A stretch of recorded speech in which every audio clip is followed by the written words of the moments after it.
Hey, this is Erik Grönwall, and I'm here on Talking About Rock.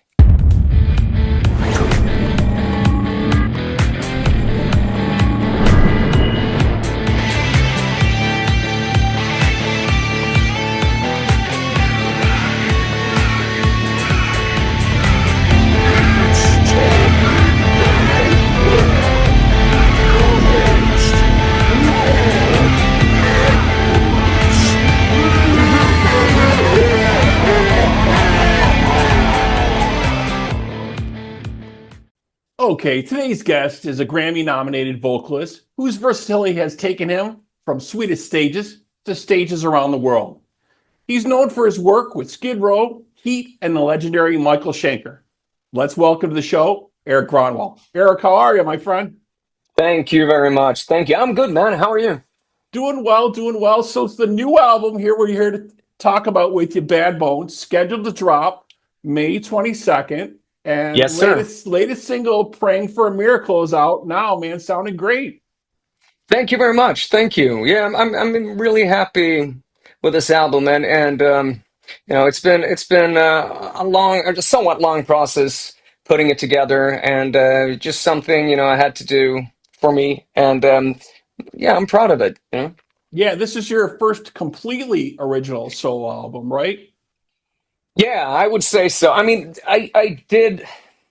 I don't know if I can call it a solo career, but I did something after Idol, because I did Swedish Idol in 2009, Right. and I put out a couple of albums after that. But it was like the songs I did on the show, and then it was supposed to be the first real solo album, but it didn't really turn out to be the first real solo album, because it was a lot of different writers, and I didn't really know what I wanted to do. I'm not going to blame the major label because I didn't know what I wanted to do, and I was so lost in the industry. I thought Right. Idol was the music industry, but I realized it was just a TV show. Right, right. I'm So sure I'm sure the music industry told you what they would like you to do. yeah, yeah, they were like, yeah, where's the money? Right. Right. Yeah, that's how it is. I mean, and I was like, okay, let's do whatever you guys want to do because you guys probably know what's best for me. But turns out they didn't. So, Right, so which is the case a lot of times. I talk to a lot of artists who, yeah, have that debate with their record company, shall we say. But yeah. on this one, tell us a little bit of the writing process. Did you have some songs together already, or did you have a team of folks, or how did that work? Well, I actually started from scratch. It was somewhere between, doing Skid Row and Michael Schenker. I started asking myself, since I've always built my career in different bands, so I started asking myself, who am I musically, Right.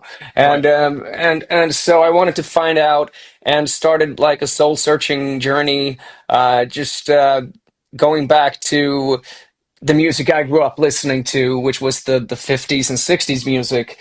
My dad played the guitar, and he learned me how to play guitar and stuff like that. So I went back to that and everything I've done from Heat, Skid Row, Michael Schenker, and just trying to figure out what I wanted to do. And I realized that who I am is a little bit of everything that I've done. So once I realized that it was that easy and not, I didn't have to find the answer out there, things started happening. We started writing song after song, and we tried a lot of different, I guess, styles.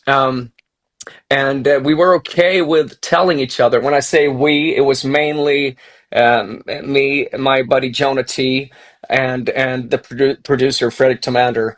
And we're okay with telling each other when something is not good enough, Right. and no one gets offended. And I think that's extremely valuable to have that kind of team around you.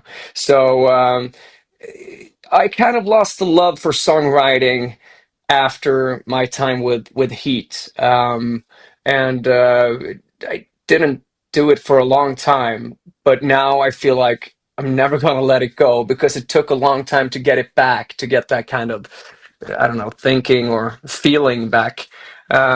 So yeah, it took us about from the first session to the album, it took us about 2 years. And like I said, we wrote a lot of different songs, but 10 songs ended up on the album. And that's because it was really important that I feel everything I'm doing, everything I'm singing. I have to feel every word, and the lyrics, it has to be personal. Right. So it took, we really took our time with the album. Yeah, that's great. Yeah, I think that's the most important part, and I talk about a lot with other artists about that because obviously we have those conversations about AI where there's there's creation but there's no feeling, right? Yeah, You yeah, you yeah. need that emotional connection in the song for the artist, like you said, to feel it, so you can project that to your audience, and you want the audience to feel that and bring it back to you. That's what makes great music, right? When you I have think that. yeah, and I think we're going to value that even more as AI, gets more advanced, and going to live shows and being part of that community. I think that's going to be really important, and that's also for me. Since you mentioned AI, that's why it was so important for me that all the instruments, I wanted it to sound really organic. And even we got a string orchestra, and I wanted all the instruments to be real. It was a bit more expensive, but it was worth it. Right. You got the great sound out of it. Yeah, definitely, Yeah, yeah. definitely. Very cool, very cool. So you mentioned live performance a little bit. I want to talk to you a little bit about your work with Michael Schenker, legendary guitarist. Did some shows with him. We had Robin McCauley on the show a while back, Oh, yeah, yeah, and yeah. he's very impressed with your vocal abilities. I said we'll be talking to Erik eventually. This was when we had this booked a couple weeks out, and he's like, tell him I said hello. Great voice. Oh, So wow. tell me a little bit about your time with Rob because I think he's fantastic as well. Yeah, yeah. I mean, my time with Michael was uh, he's so. I mean, I love working with him. He's so easygoing, and he has a solution to every problem, and he knows what he wants, and he's not afraid to tell you what he wants, which I prefer that. I want someone to be very direct. He reached out to me when I was still in Skid Row, and he asked me if I could do vocals on a song called Mother Mary for his My Years with UFO celebration, the album he was putting out. Right. And so I did that, and then he asked me if I could. A couple of months later, he was like, "Would you consider doing a couple of shows or a tour with me?" And so that happened as well. And then I did some new songs on his new album. Uh, but it was very easy. I told him about my illness, and I was a bit uncertain about going back on the road again. Right. And he was like, "Well, don't worry. I'll have a second singer ready to fill in for you whenever you need to sit one out." So he made me feel really comfortable about touring again. And Right. that Like you was weren't backed into and a corner where it's like, oh, we got these dates, you got to do it type of thing. yeah, yeah, exactly. And because the worst part about my experience with the Skid Row situation when I toured with them was that I was the guy responsible for all the canceled shows. I was the guy responsible for the Right. disappointed You, fans. right. You got labeled with that for sure. You had legitimate health issues. You know what I Yes, mean? but That you but that you yeah, had to deal yeah. with. Yeah.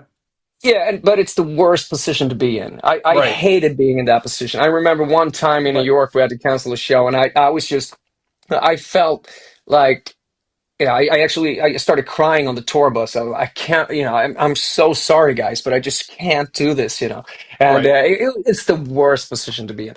But so I was obviously, once bitten, twice shy, kind of for when Michael asked me to do that tour. But he made me feel really safe about it. So working with Michael has been an absolute pleasure. And I've told him that he can reach out anytime, even though I'm doing my solo thing. He can reach out if he wants me to do a show or a tour. Excellent. Well, you brought up the health issue, so let's talk about it just a little bit. It's been 5 years now since the bone Hmm. marrow transplant. Catch us up a little bit on your health. Have you made some changes in your life, in your routine? How are things for you? I drink less beer actually, but now no, I sometimes I allow myself. But no, seriously though, I actually, yeah, I obviously focus more um, on um, on my recovery and my health, and I work out more. I always said that health comes first, even though even before I got sick, but I don't think I really lived accordingly. So now, I just try to take care of myself, and I don't do any hard liquor. I completely stopped doing hard liquor. I only have a couple of beers every now and then. But yeah, it changes you. It gives you a different perspective on what truly matters and what's important and who you want in your life and the people you want around you, and it's just I'm gonna say that I'm actually happier today. I feel, it's weird to say it, but I feel a certain gratitude towards the leukemia, because it gave me a certain perspective very early in life, and that perspective is a strength, so, but physically and mentally, I think I've never been better. People say that as a cliche, but it's actually true. I'm I'm actually stronger than I've ever been, and I feel good. That sounds wonderful. Sounds wonderful. Any Yeah. communication at all between you and the guys in the Skids camp at all, or is that just done?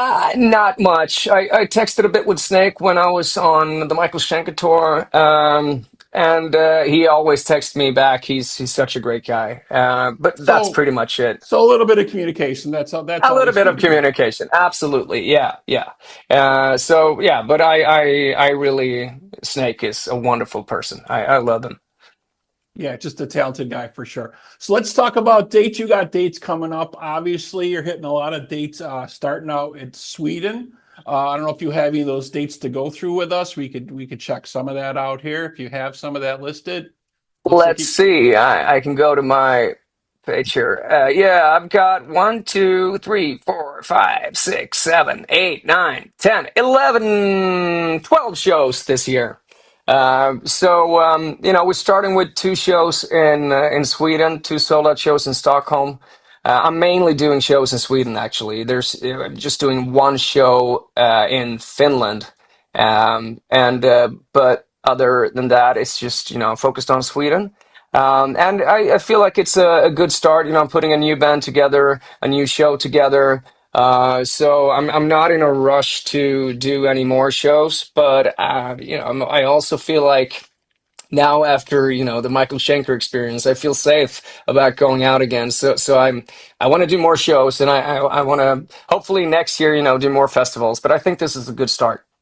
Excellent. Yeah. So we didn't kind of touch on it back with Michael Schenker at all, but did you get some time to speak with Robin McCulley at all? Did you guys chat a little Not at bit? all. Not I've at never all? met him. No, Okay, no. well, he's a fan of yours, so just wanted to Well, let you know. So that very yeah, cool, well, very cool. He's a, that he's means a a great lot to he's me. a great guy. I'm sure we'll be talking to him again. He got new stuff going on. Very very cool. All right, so the new album Bad Bones, like we were saying, scheduled to drop May 22nd. The latest single, "Praying for a Miracle," is streaming now. You folks can check that out. Erik, thank you so much for being with us today. Really appreciate it. Well, thank you for having me. Thank you so much. All Good right, so that questions. this wraps up this episode of Talk About Rock. Thank you to my guest today, Erik Grönwall, and to our listeners. We hope you're doing your part by keeping the torch alive and supporting live music wherever you are. Erik, again, thanks, man. Thank you very much. Thank you. Take care.